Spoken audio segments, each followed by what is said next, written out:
let's check in on the latest lefty lunacy headlines with BlazeTV host Sara Gonzales. Sara, thanks so much for coming on the program tonight. Now, Saturday Night Live is under fire after it took aim at last week's congressional hearing in which the presidents of three Ivy League universities put anti-Semitism in context, as they say. But let's have a look at SNL's take on this. Now, I'm going to start screaming questions at these women like I'm Billy Eichner. Anti-Semitism, yay or nay? I'm sorry, what? Yes or no is calling for the genocide of Jews against the code of conduct for Harvard. Well, it depends on the context. What? That can't be your answer, you pen lady. Same question, yes or no?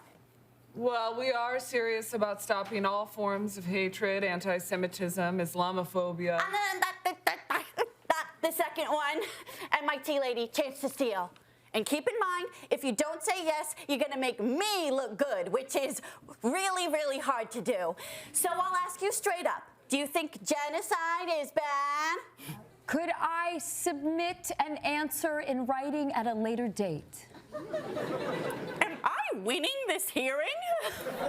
What was that here? Are they trying to be funny, or is this just some sort of, well, I don't know, it sounds almost sort of Soviet in the way that they're trying to craft the narrative to match the sort of the woke line here? Yeah, you know, I don't talk about my age very often, but I will say I am old enough to remember when Saturday Night Live was actually funny.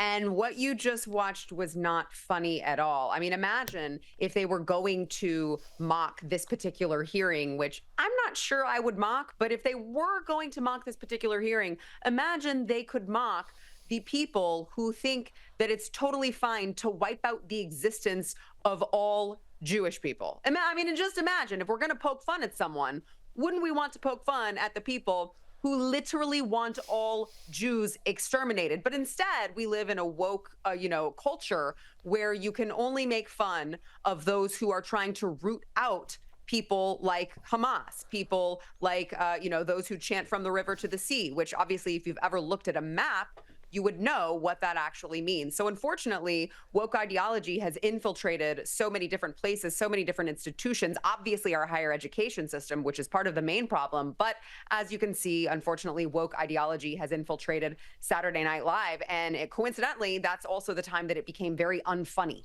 Well, I was surprised just when I was alerted to this clip. I was surprised to hear that Saturday Night Live was still around because, like you, I remember the good old days when it was funny, and I tell you what, that ain't it. But let's move on to another bit of crazy sort of wokeisma, I guess you could say.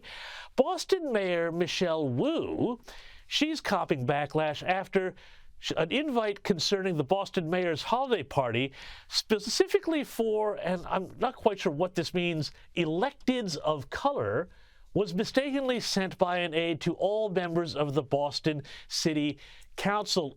Does this suggest that they were going to have a separate Christmas party just for non-white elected representatives?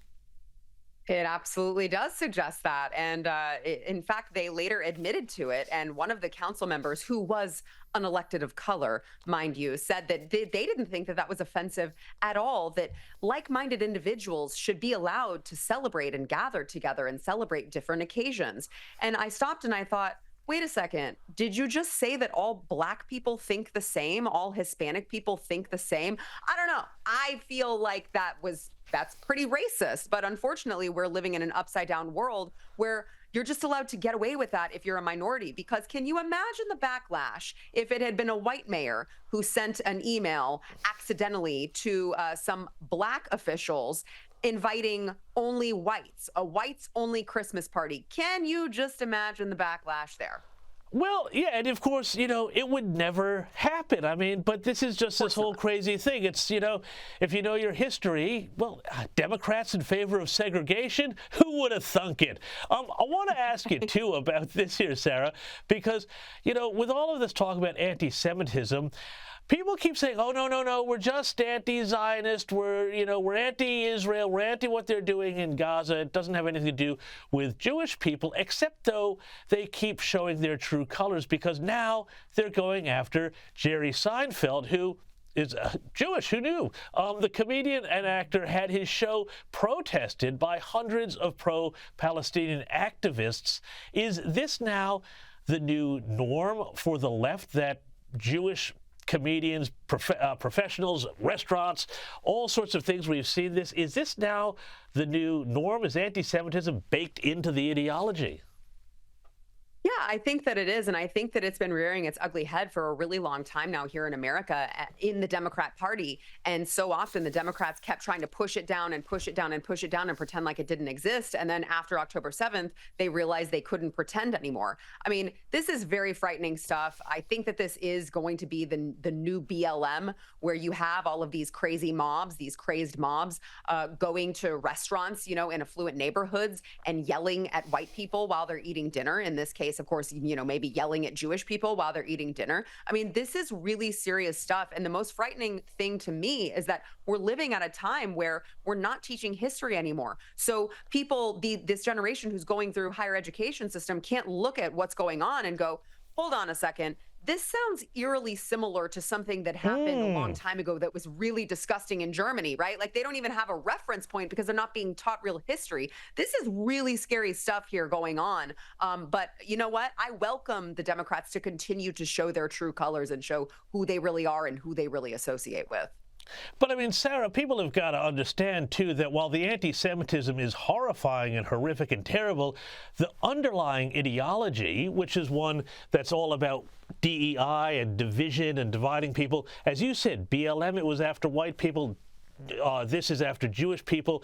But everybody who doesn't fit on the right side of identity politics, everybody can be targeted by this now, can't they?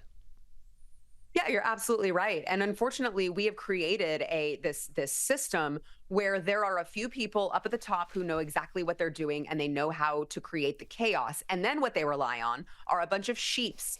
Unfortunately, I'm sorry to say, many Americans here in America are actually sheeps who just regurgitate what they're fed by the mainstream media systems, by their favorite Democrat lawmakers. They just regurgitate it. And so that perpetuates it. And that's who you see out in the streets thinking that it's a good idea to go target Jerry Seinfeld because he posted an Instagram picture that said, "I stand with Israel." Of course he stands with Israel. He's a Jewish person. This should not be hard for anyone who's paying attention. Well, I stand with Israel, and I'm a goy. Sara Gonzales, thank you so much. Merry Christmas, and we'll see you in the new year.